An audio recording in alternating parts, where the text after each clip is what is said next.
U Černého lesa, někde u Černého lesa, stála perníková chaloupka. V ní bydlel jelen, který měl zlaté parohy. Proto se mu také říkalo jelen se zlatými parohy. Ten jelen měl za manželku malou Karkulku, která neměla zlaté parohy. Proto se jí také říkalo perníková Karkulka. Jednoho krásného deštivého dne, kdy lilo až praštělo, řekla perníková Karkulka jelenovi se zlatými parohy: Když venku tak krásně praští, půjdu navštívit tu zlou babu Ježibabu, co nám dluží alimenty na Budulínka už za 2 měsíce. A jelen se zlatými parohy řekl: Zájdi tam až za 2 měsíce, to už budou za 4 měsíce. Půjdu tam hned a basa. Donesu jí ty výborný koláčky a víno. Koláče bych jí nenosil. Doporučoval jelen se zlatými parohy. Víš, že se po nich může utlouct. Posledně byla po 15 koláčích tak potlučená, že po ní celý měsíc pokřikovali veverky: Ty stará modřino! A házeli jí šišky na hlavu, aby prý nestratila barvu. Vezmi jí radši svých 5 švestek. Vezmu koláče i svých 5 švestek. Stála na svém perníková Karkulka. Potom, co perníková Karkulka odešla, někdo zlehka zaklepal na dveře.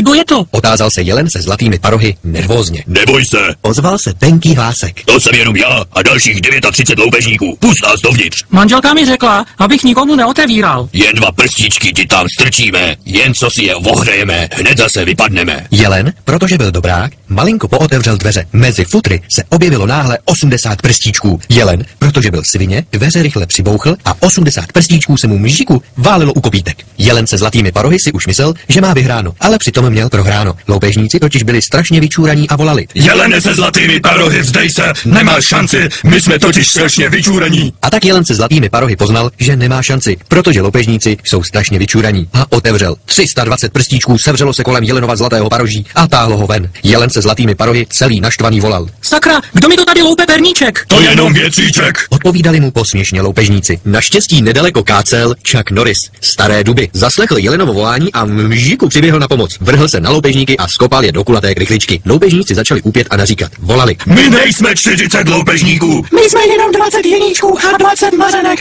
My jsme si na loupežníky jenom hráli.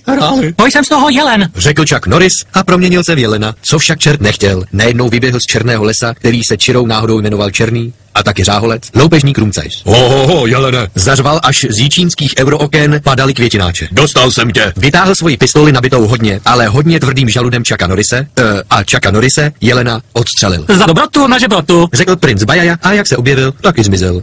Tak. Zanotoval loupežník Rumcajs táhnout se Chucka Norrise, jelena, za sebou do lesa černého záholce. Sakra, to je dneska leden. Zahuboval jelen se zlatými parohy a vztekle kopl do kulaté krychle z 20 jeníčků a 20 mařenek. Doufám, že aspoň tu otravnou perníkovou karkuli v lese vlci sežrali. A opravdu, perníkovou karkulku skutečně v černém lese skonzumovali vlci. A protože byla tak strašně otravná, všichni se otrávili. Jelen se zlatými parohy se po druhé šťastně oženil, tentokrát však se šípkovou růženkou, aby jí mohl poslat k šípku, kde by se mohla bodnout. Takže nakonec už nebyly žádné zmatky, leda tak z otce. Všichni relativně šťastně žili a pokud neumřeli, tak mají smůlu.